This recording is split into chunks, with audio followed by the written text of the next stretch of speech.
मैं इस समय झाबुआ जिले के मेघनगर से सटे घोसलिया में हूँ। यहाँ पर सेवा भारती के एक परिसर में आज दो महत्वपूर्ण लोकार्पण हुए। आरोग्य केंद्र का लोकार्पण हुआ और व्यावसायिक प्रशिक्षण केंद्र का लोकार्पण हुआ।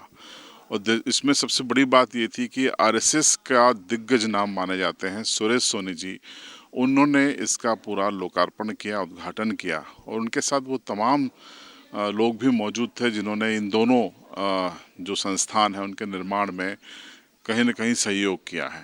तो तस्वीरें आप देखिए, ये उसी वक्त की है जब सुरेश सोनी जी और उनके कुछ सहयोगी यहाँ पर पहुँचे थे। बड़ी तादाद में यहाँ पर लोग उनसे मुलाकात करने भी पहुँचे। उस वक्त की भी तस्वीरें आप देखिए और उसके बाद आपको हम बताते हैं वो अहम तस्वीरें जब उन्होंने इन दोनों भवनों का लोकार्पण किया।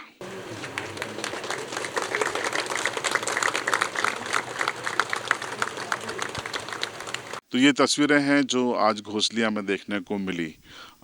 यहाँ पर इस पूरे आयोजन को लेकर जो सेवा भारती का जो मालवा प्रांत है उनकी ओर से क्या कहा गया वो सुनिए। जैसा कि आप जानते हैं कि ये जो बड़ा घोसलिया है, यहाँ पर सेवा भारती मालवा के द्वारा पहले से एक बालक छात्रावास चलता है, जिसमें वनवासी समाज के लगभग 50 बच्चे यहाँ रह के पढ़ाई करते हैं। दूसरा, इसी जगह पर हमने 2 नए भवन का निर्माण किया, आरोग्य भवन और कौशल विकास केंद्र। ये दोनों भवनों में, एक आरोग्य भवन में चिकित्सा का काम किया जाएगा और यहाँ आरोग्य को ठीक करने वाले लोगों को तैयार किया जाएगा। मतलब ओपीडी का काम यहाँ पर होगा और वनवासी समाज में अगर जंगलों में जाकर या गाँव में जाकर लोगों की चिकित्सा करनी है तो उस प्रकार के लोगों का प्रशिक्षण भी यहाँ पर किया जाएगा। दूसरा, जो कौशल विकास केंद्र है उसमें जो बच्चे हैं, वनवासी समाज के बच्चे हैं, उनको कौशल सिखाना, जैसे मोटर वेंडिंग का काम सिखाना, ट्रैक्टर रिपेयरिंग का काम सिखाना, मोबाइल रिपेयरिंग सिखाना, कंप्यूटर प्रशिक्षण है, इस प्रकार के सारे काम यहाँ पर सिखाएंगे। इस प्रकार के 2 भवन का उद्घाटन आज माननीय सुरेश जी सोनी के द्वारा, जो संघ के वरिष्ठ प्रचारक हैं, उनके द्वारा किया गया। आगे की योजना ऐसी है कि ये जो पूरा परिसर है, इस परिसर में जो बालक छात्रावास है उसकी संख्या 250 से 300 के आसपास रहे। और ये जो हमारा पूरा वनांचल है जिसमें झाबुआ, मेघनगर, पेटलावद, यहाँ पर चिकित्सा के क्षेत्र में हम एम्बुलेंस भी बढ़ाना चाहते हैं, बढ़ाएंगे। और जो कौशल विकास की जो बात है इसमें यह है कि ये जो बच्चे यहाँ पर प्रशिक्षण लेंगे, इनकी रेसिडेंस की व्यवस्था भी यहाँ पर है। मतलब ये यहीं पर रहने के बाद सीखेंगे और फिर घर जाएंगे। उद्देश्य ये है कि यहाँ पर जो रहने वाले लोग हैं उनका पलायन ना हो, यहीं सीखे और यहीं उनको स्वरोजगार प्राप्त हो। अब आपको सुनाते हैं कि सुरेश सोनी जी ने जो अपना यहाँ पर भाषण दिया घोसलिया में, इस पूरे कार्यक्रम में वो केंद्रित रहा आदिवासी समुदाय को लेकर। और उन्होंने संस्कृति की भी बातें की, आदिवासी समुदाय की भी बातें की, समग्र विकास की बातें की। किस तरीके से उन्होंने अपनी बात रखी वो सुनिए। पुराना जो अपना कालखंड था उसमें आप देखें, भारत जो सोने की चिड़िया कहते हैं, तो सोने की चिड़िया इसलिए नहीं था कि भारत के हर आदमी को नौकरी मिली हुई थी।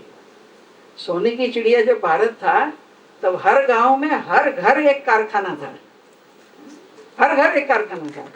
चमड़े का काम होगा तो इस घर की एक डिजाइन है, उस घर की एक डिजाइन है।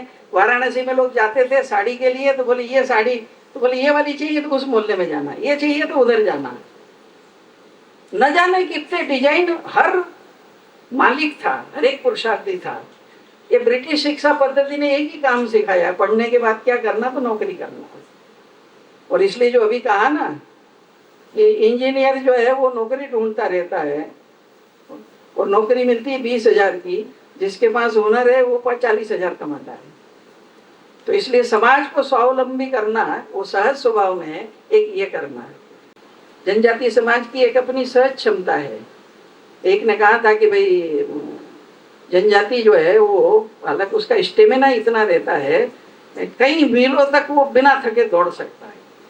तीरंदाजी करते ही हैं। आजकल जितने स्पोर्ट्स वगैरह की बात चल रही है, तो ये सहज प्रतिभा जो है उनको अगर थोड़ा आवश्यक ट्रेनिंग और ये मिल गया तो, और साथ साथ गाँवों के अंदर इसकी अभिरुचि बढ़े।